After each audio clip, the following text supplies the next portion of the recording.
오늘 설교의 제목은 하나님께서 죄를 심판하십니다 입니다. 우린 지난 주일에 교회가 시험에 빠지지 않기 위해서 혀를 제어해야 한다는 것을 배웠습니다.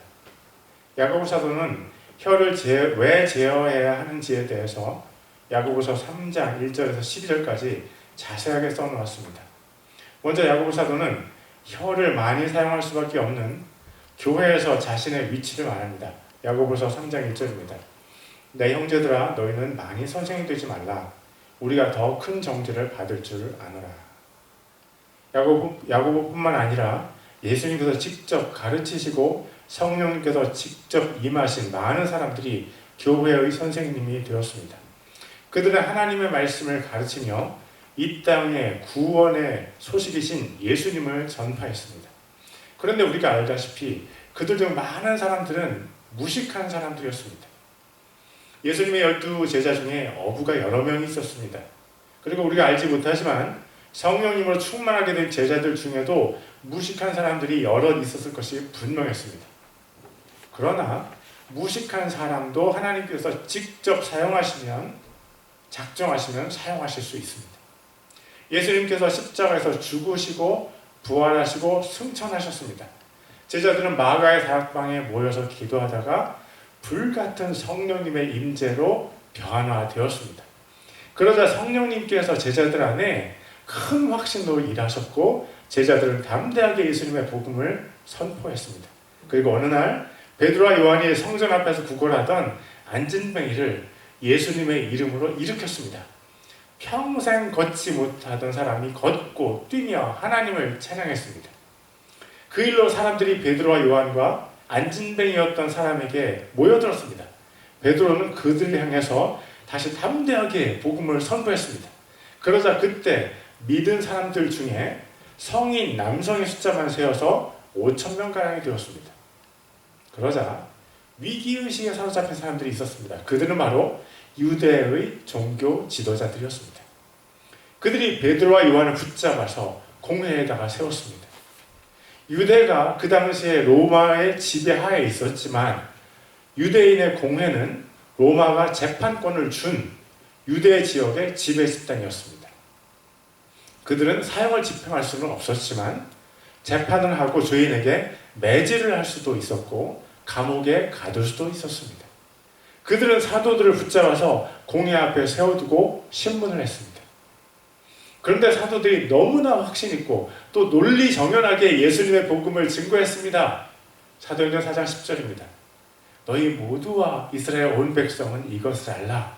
곧 너희가 십자가에 못 박고 하나님께서 죽은 자들로부터 살리신 나사렛 예수 그리스도의 이름으로 말미암아 곧 그분으로 말미암아 이 사람이 온전하게 여기 너희 앞에 서 있느니라. 그러자 그들이 놀라면서 이렇게 말했습니다. 사도행전 4장 13절입니다. 이제 저들이 베드로와 요한의 담대함을 보고 그들이 학문 없는 무식한 사람인 줄을 알았으므로 이상히 여기며. 베드로와 요한의 행색은 영락없는 무식쟁이였습니다. 그 당시에 유식한 종교 지도자들은 특정한 형식의 복장을 입었습니다.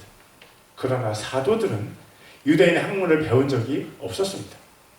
그리고 그들의 옷은 남루하기가 이루어할 수가 없었습니다. 그들이 예수님을 따라다녔으니 그들의 행색이 남루한 것은 당연한 것이었습니다. 그러나 그들이 가난하고 행색이 남루했지만 그들은 절대 기죽지 않았습니다.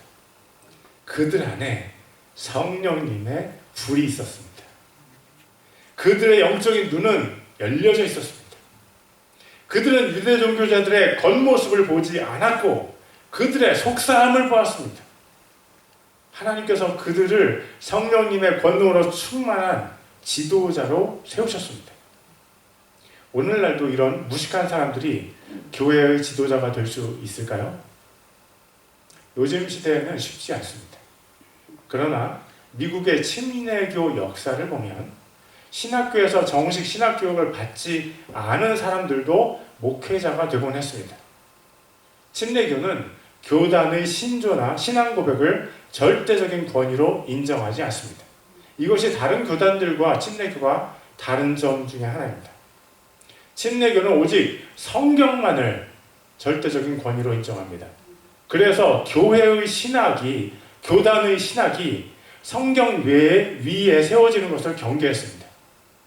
교회가 성도 중에 영적인 리더십이라고 인정하면 그 사람이 비록 신학 교육을 받지 않았더라도 그 교회 목사로 세우기도 했습니다. 저는 이런 침례교의 전통이 아름다운 것이라고 믿습니다.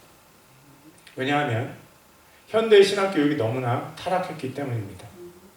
많은 신학교들이 자유주의 신학을 받아들였습니다. 자유주의 신학을 공부한 학생들은 모세오경을 더 이상 믿지 않습니다.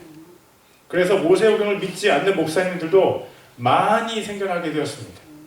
그리고 신학교 교수님들 중에는 사회주의 사상과 동성애를 받아들인 분들도 많이 있습니다. 이런 신학교들을 볼 때 오직 성경을 신앙의 근거로 삼는 침례교의 전통은 아름답습니다. 그리고 정말로 성령님으로 충만하고 하나님의 말씀에 정통한 젊은이들이 있다면 교회가 그런 젊은이들을 목회자로 세워도 좋다고 저는 생각합니다. 교육 수준이 높지 않다고 사람을 무시하면 안 됩니다. 하나님께서는 정말 무식한 사람들을 성령님의 불로 변화시키셔서 사용하셨습니다. 야고보서 3장 2절입니다. 우리가 다 많은 것에서 실족하나니 만일 어떤 사람이 말에서 실족하지 아니하면 그는 곧 완전한 사람이요 능히 온 몸도 제어하는 사람이라. 교회에서 가르치는 사람들이 다른 사람들을 실망시키는 경우가 많이 있습니다. 그리고 그 중에는 그들이 말을 잘못해서 다른 사람에게 상처를 주기도 합니다. 말을 실수하지 않는 사람은 완전한 사람이라고 야고보 사도가 인정할 정도입니다. 야고보서 3장 3절입니다. 보라, 말들이 우리에게 순종하게 하려고 우리가 말들의 입에 재갈을 물리느니 이로써 우리가 그것들의 온몸을 돌리느니라. 야고보 사도는 작은 것으로 큰 것을 제어한다는 이야기를 합니다. 그 중에 첫째가 사람이 타는 동물인 말입니다. 말이 힘이 세고 성격이 거칠지만 말의 입에 재갈을 물리면 사람이 말을 제어할 수 있습니다. 야고보서 3장 4절입니다. 또한 배들을 보라. 그것들이 그렇게 커도 사나운 바람에 밀려가되 사공이 매우 작은 키 하나로 자기가 가고자 하는 대로 그것들을 돌리느니라. 큰 배들을 어떻게 제어합니까? 큰 배의 크기에 비하면 너무나 작은 키 하나로 배의 방향을 바꿉니다. 말과 배처럼 큰 것들이 작은 것들에 의해서 제어되는 것을 예로 들어서 야고보는 사람의 혀를 설명합니다. 야고보서 3장 5절입니다. 이와 같이 혀도 작은 지체로 돼 큰 일들을 자랑하는도다. 보라, 작은 불이 얼마나 큰 물체를 태우는가. 혀는 우리의 몸에 비하면 크기가 매우 작습니다. 그리고 우리는 어떤 사람의 됨됨이를 그 사람의 혀로 판단할 때가 많이 있습니다. 얼굴이 못생겨도 혀를 잘 사용하는 사람은 다른 사람을 즐겁게 하기도 합니다. 또 어떤 사람들은요, 몸은 작은데도 혀를 통해서 다른 사람들을 자기 종처럼 부리기도 합니다. 그런데 혀의 본질이 무엇인지 안다면 우리는 깜짝 놀랄 것입니다. 혀의 본질은 불입니다. 작은 불이 큰 숲을 태우듯이 혀에서 나오는 불은 사람의 몸을 태우고 교회를 태웁니다. 야고보서 3장 6절입니다. 혀는 불이요 불법의 세계니라. 이와 같이 혀는 우리 지체들 가운데 하나로 온몸을 더럽히고 본성의 행로에 불을 붙이며 자기도 지옥불 위에 놓여 있느니라. 혀는 불이요 불법의 세계니라. 원래 혀는 불이 아니었습니다. 혀는 불법의 세계도 아니었습니다. 원래 혀는 하나님을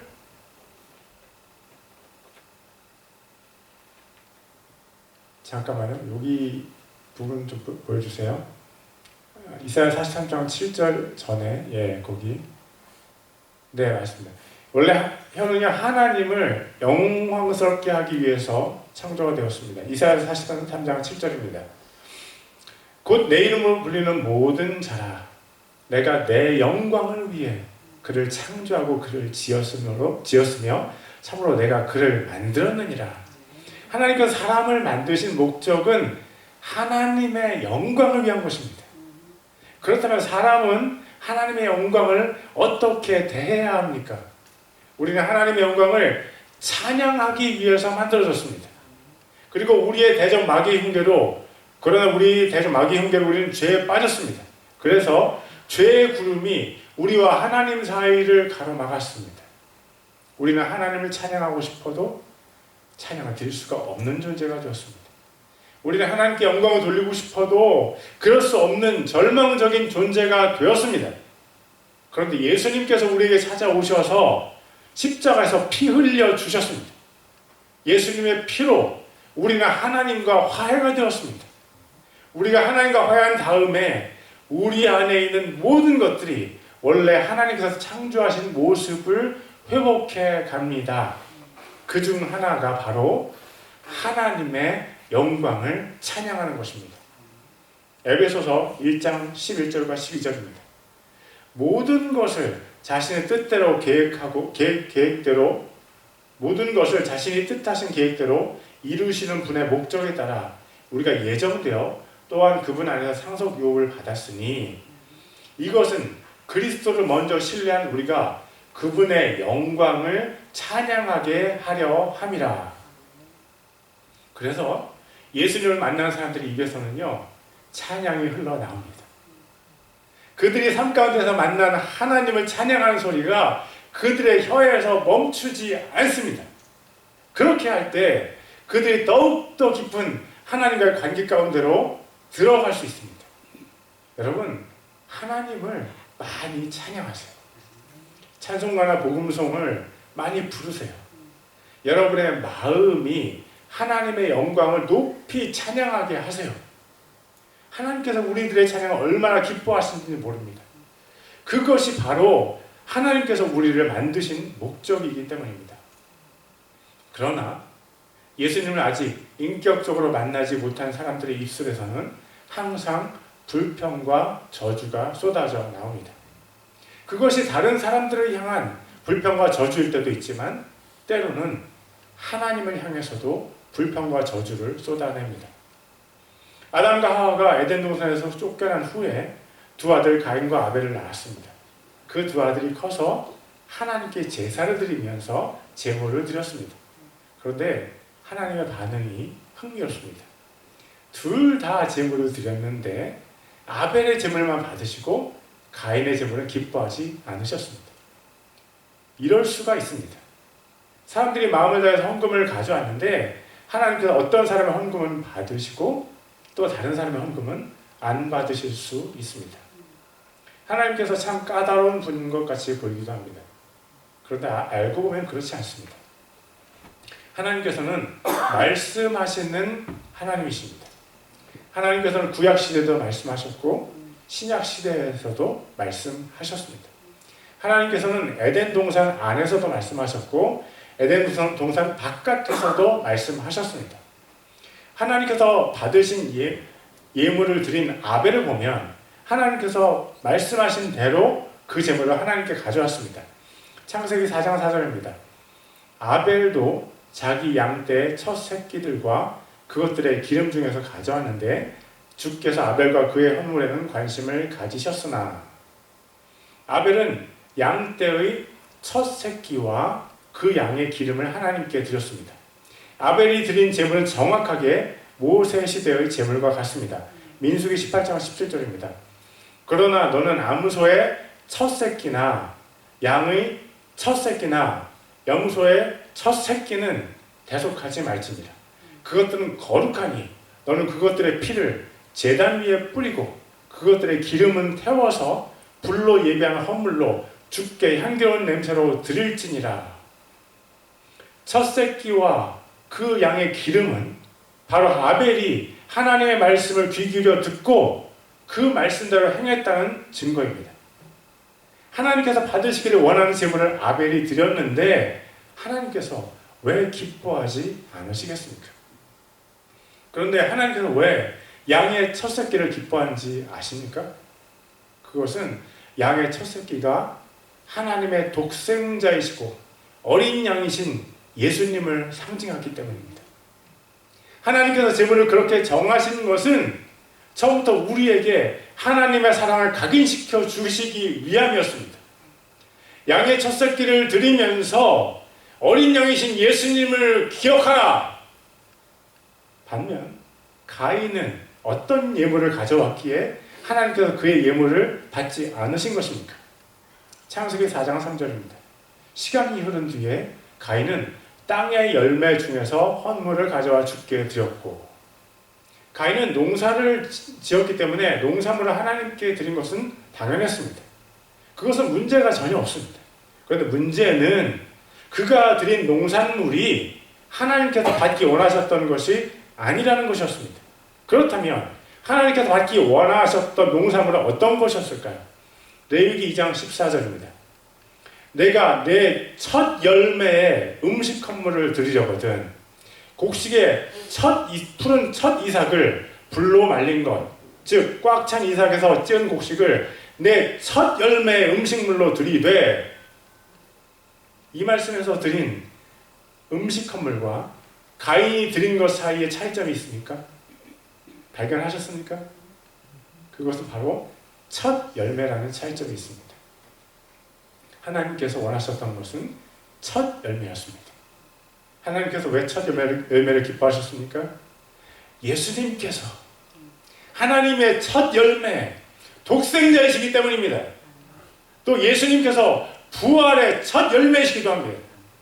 첫 열매는 예수님을 상징합니다. 사람이 짐승으로 제사를 드리던 아니면 식물로 제사를 드리던 하나님께서 첫 열매를 원하셨습니다. 그래서 하나님의 백성들은 매년 추수 때 첫 열매를 하나님께 드렸습니다. 하나님께서는 그들의 첫 열매를 제사로 받으시면서 예수님을 생각하셔서 그들을 긍휼히 여겨주셨습니다. 그런데 어떤 사람들은 하나님의 말씀을 멸시하고 귀 기울여 듣지 않았고 하나님의 말씀대로 살지 않았습니다. 대표적인 사람이 바로 가인이었습니다. 그는 첫 열매를 하나님께 제물로 바치지 않았습니다. 하나님의 독생자이신 예수님을 예배의 주제로 삼지 않는 사람은 가인과 같습니다. 예배의 주인공이신 예수님을 붙들지 않는 예배를 하나님께서는 받지 않으십니다. 그것이 첫 열매를 하나님께 바치지 않은 가인의 예배였습니다. 그는 첫 열매가 아닌 아무거나 들고 와서 하나님께 예물로 바쳤습니다. 그는 자신의 삶으로 자신의 마음을 그대로 드러냈습니다. 하나님께서 그의 제물을 받지 않으시자 그의 마음은 아벨에 대한 시기로 가득 찼습니다. 그는 하나님께서 사랑하신 아벨을 죽임으로 하나님께 대한 적의를 그대로 드러냈습니다. 그 일에 대해서 하나님께서 책망하시니까 그는 이렇게 말했습니다. 창세기 4장 14절입니다. 보소서, 주께서 이날 지면으로부터 나를 쫓아내셨사온즉 내가 주의 얼굴을 떠나 스물이다. 내가 땅에서 도망하는 자가 되고 방랑하는 자가 되리니 나를 찾는 모든 자가 나를 죽이겠나이다 하매, 가인이 아벨을 죽일 때 아벨의 피가 땅에 쏟아졌습니다. 그러자 땅이 살인자 가인을 저주해서 농사가 되지 않았습니다. 우리는 뿌린 대로 거둡니다. 살인을 땅에 뿌리면 저주를 거둡니다. 그러나 선행을 뿌리면 기쁨을 거둡니다. 가인은 살인을 땅에 뿌려서 저주를 거두었습니다. 그래서 더 이상 그 땅에서 살 수가 없었습니다. 그때 가인의 불평입니다. 보소서, 주께서 이날 지면으로부터 나를 쫓아내셨사온즉. 하나님께서 가인을 쫓아내셨습니까? 아니면 가인 자신의 살인이 가인 자신을 그 땅에서 쫓아냈습니까? 사람은 자기가 저지른 일들에 대한 저주와 축복을 받게 되어 있습니다. 그것이 하나님의 법입니다. 그러나 죄성이 있는 인간은 인생의 고통이 찾아올 때에도 잘 회개할 줄 모릅니다. 그저 다른 사람을 저주하고 하나님을 향하여 불평을 해댑니다. 그것이 바로 죄에 물든 혀가 하는 일입니다. 다른 사람을 정죄하고 하나님마저도 정죄하는 사람들이 있습니다. 그들은 하나님보다 자기 자신을 더 높이는 사람입니다. 하나님을 정죄하는 사람은 얼마나 높은 위치에 있는 것입니까? 자기 혀를 제어할 줄 모르는 사람들의 미래는 두렵습니다. 그들은 자기가 지옥으로 가는 길에 있는 줄 알지 못합니다. 문제는 혀라는 인체 기관을 길들이기가 정말 어렵다는 것입니다. 야고보서 3장 7절과 8절입니다. 모든 종류의 짐승과 새와 뱀과 바다에 있는 것들은 길들일 수 있고 또 사람이 길들여 왔으나 혀는 아무도 능히 길들이지 못하나니 그것은 다스릴 수 없는 악이요 죽이는 독으로 가득한 것입니다. 악어 농장에 가면 악어가 입을 쫙 벌리고 있는데 사람이 자기 머리를 악어 입속에 집어넣습니다. 서커스 구경을 하면 밀림의 왕자이자 야수인 사자가 사람의 지시에 맞춰서 불이 타는 원형 구조물 사이를 뛰어넘습니다. 바다의 포식자인 범고래도 동물원의 한켠 큰 수족관에서 사람의 말에 따라서 높이 뛰기를 합니다. 사람은 참 대단합니다. 사람이 길들이지 못하는 동물이 무엇이 있을까 싶습니다. 그런데 그런 사람도 길들이지 못하는 아주 골칫거리가 있습니다. 그것이 바로 사람의 혀입니다. 혀로 사람을 살리고 똑같은 혀로 사람을 죽이기도 합니다. 야고보서 3장 9절과 10절입니다. 그것으로 우리가 하나님 곧 아버지를 찬송하며 또 그것으로 우리가 하나님의 모양대로 만들어진 사람을 저주하느니라. 같은 입에서 찬송과 저주가 나오거니와 내 형제들아 이런 것들이 결코 그래서는 아니 되느니라. 문제는 교회 바깥의 사람들이 타인을 저주할 때 일어나는 것이 아닙니다. 예수님을 인격적으로 만나지 않은 사람들은 어쩔 수 없이 자기의 선택과 상관없이 다른 사람을 저주하게 됩니다. 그것이 그들 안에 있는 죄의 세력들이 하는 일입니다. 그런데 문제는 교회 안에 있는 사람들이 타인을 저주할 때 일어납니다. 여러분이 교회 안에서 다른 사람을 욕하고 저주하는 것이 여러분의 권리입니까? 아닙니까? 하나님께서 우리를 만드실 때 우리는 하나님을 찬양하도록 디자인되었습니다. 하나님께서 우리를 창조하실 때 우리는 감사와 찬송과 영광을 하나님께 올려드리도록 디자인되었습니다. 하나님께서 우리를 혀를 창조하실 때 저주는 창조의 옵션에 없었습니다. 그런데 어떤 사람들은 자신의 혀로 다른 사람을 욕하고 저주하는 것을 자신의 정당한 권리라고 생각합니다. 우리는 누구입니까? 우리는 우리의 혀로 하나님을 찬송하는 하나님의 백성들입니다. 우리는 누구입니까? 우리는 우리의 혀로 하나님께 감사를 올려드리는 하나님의 사람들입니다. 우리는 누구입니까? 우리는 하나님께서 우리를 창조하신 그 옵션대로 살아가는 하나님의 명품들입니다. 그러면 우리가 하나님의 창조 옵션에 없는 저주를 다른 사람들에게 쏟아붓는다면 우리는 리콜 대상입니다. 우리가 우리의 혀로 내는 저주 때문에 다른 사람의 영이 하나님께 그 고통을 호소합니다. 우리가 우리의 혀로 내뱉는 욕설이나 가슴 아프게 하는 소리를 그 사람뿐만 아니라 그 사람의 아버지신 하나님께서 들으십니다. 제가 다시 여러분들에게 묻겠습니다.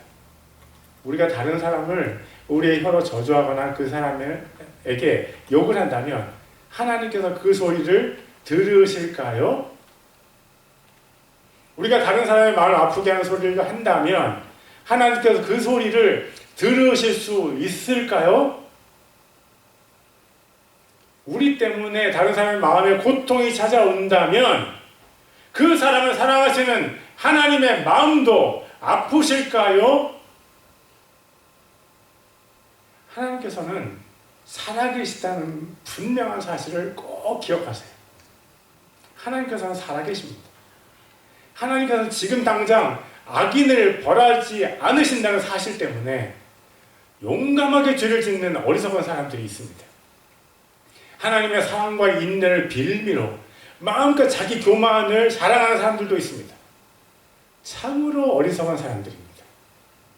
하나님께서 지금 우리를 참으신다고 해도 하나님께서 우리의 죄를 모르신다고 말할 수 있습니까? 그것은 엄청난 착각입니다. 베드로후서 3장 9절입니다. 주께서는 자신의 약속에 대해 어떤 사람들이 더디다고 생각하는 것 같이 더디지 아니하시며 오직 우리를 향하여 오래 참으사 아무도 멸망하지 않고 모두 회개에 이르기를 원하시느니라. 하나님께서 지금 우리의 교만과 저주를 참으시는 까닭은 하나님께서 우리의 죄를 모르시기 때문이 절대 아닙니다. 하나님께서는 우리의 머리털도 세시는 분이십니다. 하늘의 별의 숫자도 다 아십니다. 하나님께서 바닷물의 부피도 당연히 아십니다. 온 세상을 창조하신 하나님께서 우리의 마음속으로 또 우리의 혀로 짓는 죄도 모르시겠습니까? 로마서 2장 12절입니다. 율법 밖에서 죄를 지은 자들은 또한 율법 밖에서 멸망하고 율법 안에서 죄를 지은 자들은 율법으로 심판을 받으리니 모든 사람의 모든 죄는 모두 심판을 받습니다. 예외는 단 한 가지밖에 없습니다. 회개하고 예수님을 왕이시오 하나님이시오 구세주로 믿는 사람의 심판을 면제받습니다. 아무리 어떤 사람이 예수님을 왕으로 하나님으로 구세주로 믿는다고 해도 회개하지 않으면 심판을 면제받지 못합니다. 회개하지 않은 모든 사람은 반드시 또 영원히 심판을 면하지 못합니다. 여러분 회개하셨습니까?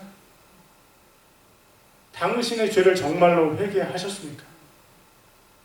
오늘 야고보 사도는 우리가 우리의 혀로 지은 죄를 지적하고 있습니다. 하나님께서 왜 우리의 죄를 바로 지금 심판하지 않으십니까? 하나님께서는 한 사람이라도 더 회개하기를 기다리십니다. 한 사람이라도 더 천국에 가도록 하나님께서 오래 참고 계십니다. 한 사람이라도 더 영원한 고통에 던져지지 않게 하기 위해서 하나님께서 심판을 미루고 계십니다. 그런데 너무나 안타까운 사실은 하나님의 사람들이 모인 교회에서 혀로 죄를 짓는 사람들이 있다는 것입니다. 사실 그 중에는 저도 있습니다.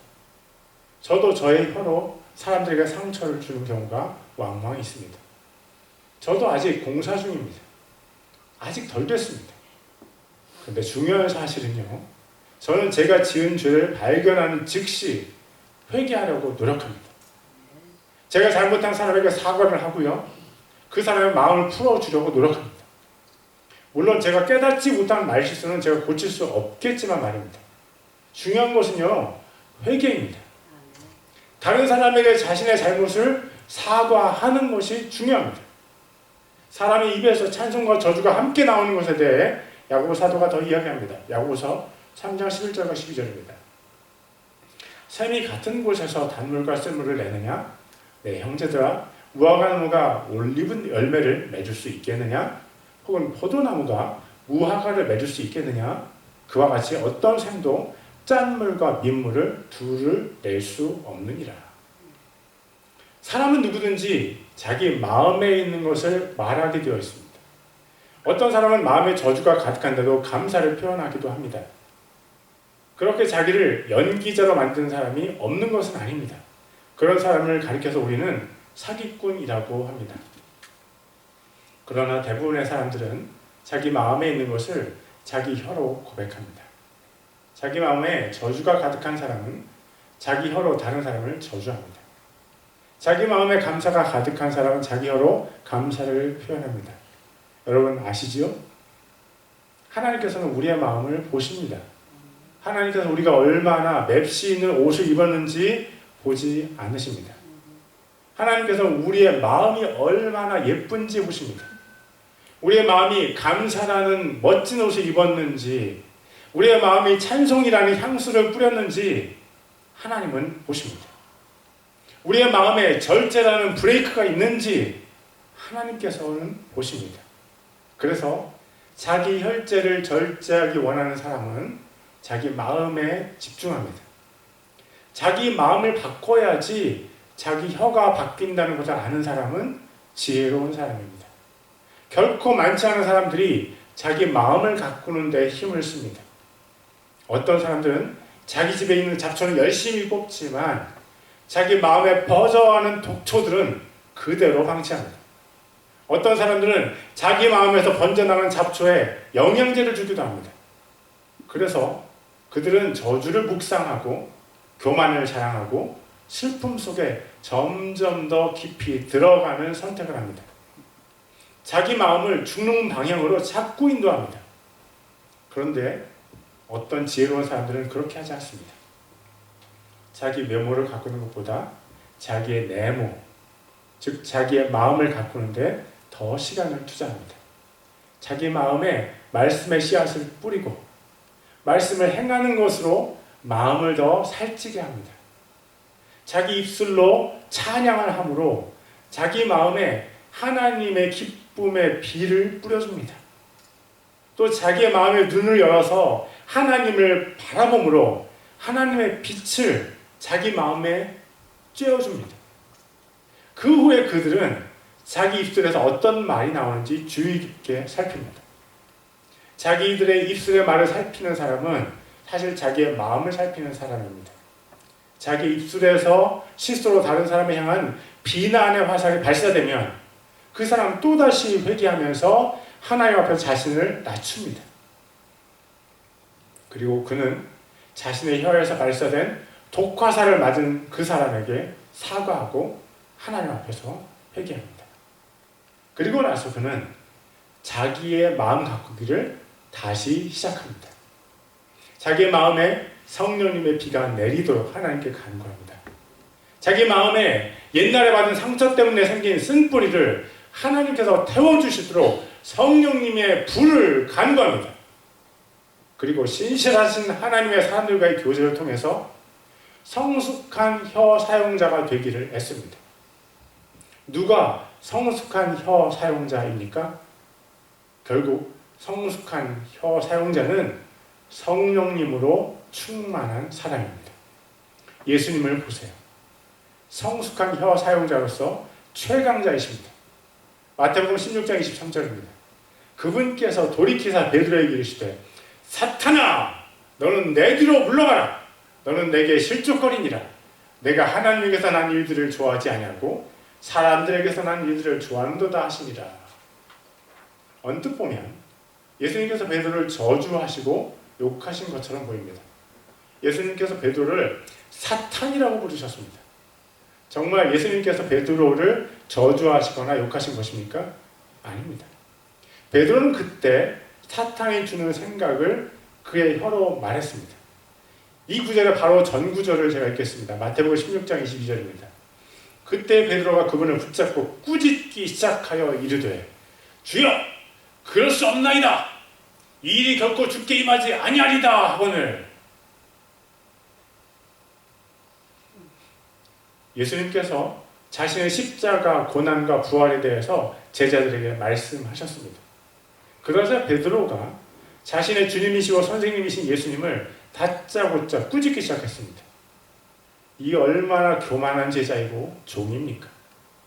주 예수님, 주님께서 십자가를 지시다니요! 주님께서 죽으신다니요! 그런 일은 절대 일어날 수 없습니다. 때로 우리는 마귀가 주는 생각을 우리 입술로 내뱉을 때가 있습니다. 그리고 그 일은 우리가 스트레스 상황에서 힘들 때 우리 혀를 통해서 더 힘있게 표현됩니다. 베드로가 마귀가 주는 생각을 그 입술로 내뱉었을 때 예수님께서 베드로를 사탄이라고 부르며 이렇게 말씀하셨습니다.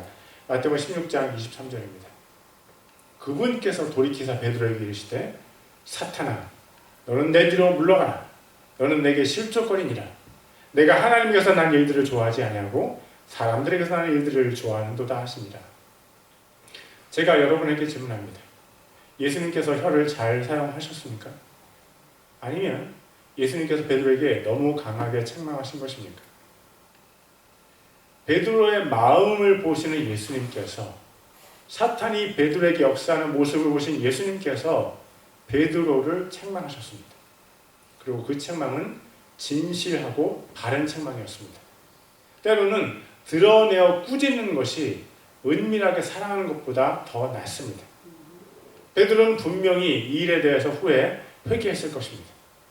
예수님의 십자가의 길을 막아선 베드로는 온 인류의 구원을 막아선 것이었기 때문입니다. 예수님께서는 진리를 말씀하셨고 혀를 하나님의 목적에 완벽하게 맞게 사용하셨습니다. 예수님께서 공개적으로 베드로를 책망하셨기 때문에 예수님께서 언어로 폭력을 행사하신 것입니까? 아닙니다. 예수님께서는 죄가 없으십니다. 예수님께서는 우리를 공개적으로 책망하실 것입니다. 바로 최후의 심판대에서 그렇게 하실 것입니다. 계시록 20장 11절과 12절입니다. 또 내가 크고 흰 왕자와 그 위에 앉으신 분을 보니 땅과 하늘이 그분의 얼굴을 피하여 물러가고 그것들의 자리가 보이지 아니하더라. 또 내가 보매 죽은 자들이 작은 자나 큰 자나 할 것 없이 하나님 앞에 서 있는데 책들이 펴져 있고 또 다른 책이 펴져 있으니 곧 생명책이라. 죽은 자들이 자기 행위들에 따라 책들에 기록된 것들에 근거하여 심판을 받았더라. 예수님께서는 그날 최후의 심판날에 모든 사람뿐만 아니라 하나님의 모든 창조물, 즉 천사와 온 인류와 모든 영적인 존재들 앞에 우리를 공개적으로 비난하실 것입니다. 오직 생명책에 그 이름이 적혀 있고 그의 이름이 지워지지 않은 사람들만 그 비난을 면할 것입니다. 여러분, 예수님의 비난을 두려워하십시오. 누구든지 자기 마음이 추한 사람은 그날 정죄를 당할 것입니다. 자기 마음에 말씀이 뿌려지고 성령의 피로 딱딱하게 굳은 마음이 제거되고 말씀의 열매가 마음에 가득한 사람은 예수님의 비난을 면할 것입니다. 마음을 갖고 싶시오. 우리 자신의 마음을 볼 수 있는 눈이 없습니까? 그렇다면 당신 자신의 말을 들어보십시오. 당신의 혀가 내뱉는 말이 당신의 마음에 있는 상태를 그대로 보여줍니다. 당신의 혀로 내뱉는 말이 당신 마음의 색깔을 그대로 보여줍니다. 당신 마음이 썩을 대로 썩어서 까만색이면 당신의 혀는 까만 저주를 토해냅니다. 그러나 당신이 예수님의 피로 정결하게 씻겨져서 당신의 마음이 흰색이면 당신의 말은 하얀색 주단과 같습니다. 당신의 말이 예수님의 신부인 당신의 웨딩드레스를 한 땀 한 땀 떠갈 것입니다. 혹 지금도 베드로처럼 자기 혀로 예수님의 영광을 가리는 사람이 있습니까? 기억하십시오. 우리 인생은 짧게 끝나고 우리는 곧 예수님의 심판대 앞에 서게 될 것입니다. 예수님께서 하신 말씀 한 구절을 읽고서 설교를 마치겠습니다. 마태복음 12장 36절과 37절입니다. 오직 내가 너희에게 이르노니 사람이 무슨 쓸데없는 말을 하든지 심판날에 그것에 대하여 회개의 보고를 하리라. 내 말로 내가 의롭게 되며 내 말로 내가 정죄받으리라 하시니라. 기억하십시오. 하나님께서 우리의 말을 모두 기억하시고 심판하십니다. 저주가 당신의 입술에서 나올 때 두려워서 떠셔야 합니다. 하나님께서는 죄를 심판하십니다. 반드시 심판하십니다. 기도하겠습니다. Let's pray.